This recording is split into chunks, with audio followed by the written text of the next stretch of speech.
ईला वर्ष में भगवान शंकर के द्वारा भगवान श्री हरि के संस्कर्षण रूप की, भद्रास वर्ष में शरद भद्रसर्वा के द्वारा हरिगृह रूप की, हरि वर्ष में प्रहलाद के द्वारा नरसिंह रूप की, केतुमाल वर्ष में लक्ष्मी के द्वारा कामदेव रूप की और रंबिक वर्ष में मुनु जी के द्वारा मत्स्य रूप की स्तुति उपासना। श्री नारायण कहते हैं, नारद, जम्मू द्वीप में इलावर्त आदि 9 वर्ष हैं। सभी वर्षों में ब्रह्मा प्रवर्ती भिन्न भिन्न देवताओं का निवास है। ये देवता जप, ध्यान और समाधि में लगे रहकर अपने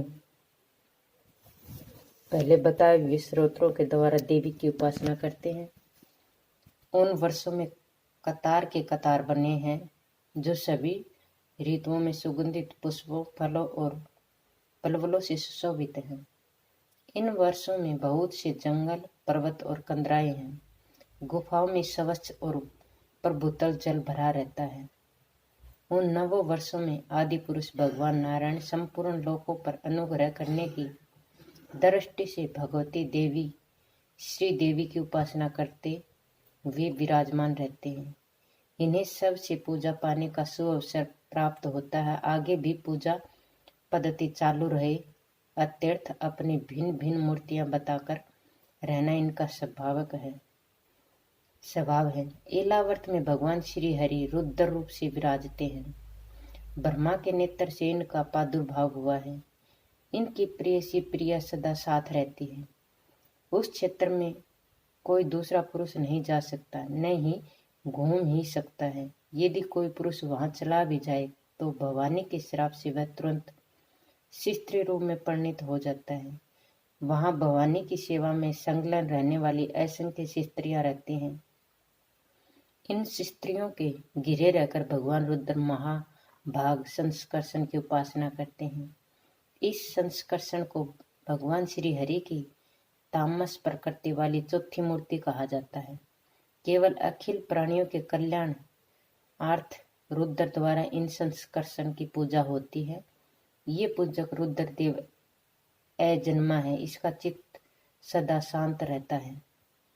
भगवान शंकर कहते हैं, ओम नमः भगवते महापुरुषाय सर्वगुण संख्याय नाथ यात्माकाय नमः। ओम, जिनमें सभी गुणों की अभिव्यक्ति होती है,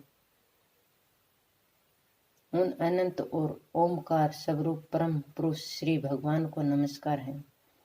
भंजनीय प्रभु, आपके चरण कमल भक्तों को आश्रय देने वाले हैं तथा आप समय ऐश्वर्यों के परम आश्रय हैं। भक्तों के सामने आप अपना भूत भावन स्वरूप प्रकट करते हैं तथा उन्हें संसार बंधन से मुक्त कर देते हैं, किंतु अभक्तों को उस बंधन में डालते रहते हैं। आप ही सर्वस्व हैं। मैं आपका भजन करता हूँ प्रभु। हम लोग क्रोध की आवेग को नहीं जीत सकते तथा हमारी दृष्टि तत्काल पाप में लिप्त हो जाती है, परंतु आप तो संसार का नियम करने के लिए निरंतर साक्षी रूप से उनके सारे व्यापारों को देखते रहते हैं। तथापि हमारी तरफ से आपकी दृष्टि उन मायिक विषयों को, चित्त की वे वृत्तियों को, नाम मात्र को ही भी प्रभाव नहीं पड़ता। ऐसी स्थिति में हम अपने मन को वश में करने की इच्छा वाला कौन पुरुष आपका आदर न करेगा। वेद मंत्र आपको जगत की उत्पत्ति, स्थिति और लय का कारण बताते हैं, परंतु आप समय इन तीनों विकारों से रहित हैं, इसलिए आपको अनंत कहते हैं। आपके सहस्त्र मस्तकों पर यह भूमंडल सरसों के दाने के समान रखा है। आपको तो यह भी नहीं मालूम होता कि वह कहाँ स्थित है। जिसने उत्पन्न हुआ, मैं अहंकार रूप अपने त्रिगुण में तेज से देवता, इंद्रिय और भूतों की रचना करता हूँ। वे विज्ञान के आश्रय भगवान ब्रह्मा जी भी आपके ही महतत्व संग प्रथम गुण में स्वरूप है। महात्मन, महतत्व, अहंकार, इंद्रिया, भीमानी देवता, इंद्रिया और पंचभूत आदि हम सभी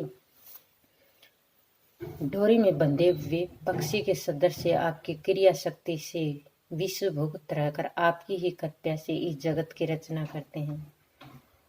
रस सत्यवादी गुणों की सृष्टि से मोहित हुआ ये जीव आपकी रची हुई तथा कर्म बंधन से बांधने वाली माया को कदाचित जान भी लेता है, किंतु उससे मुक्त होने का उपाय उसे सुगमता से नहीं मालूम होता।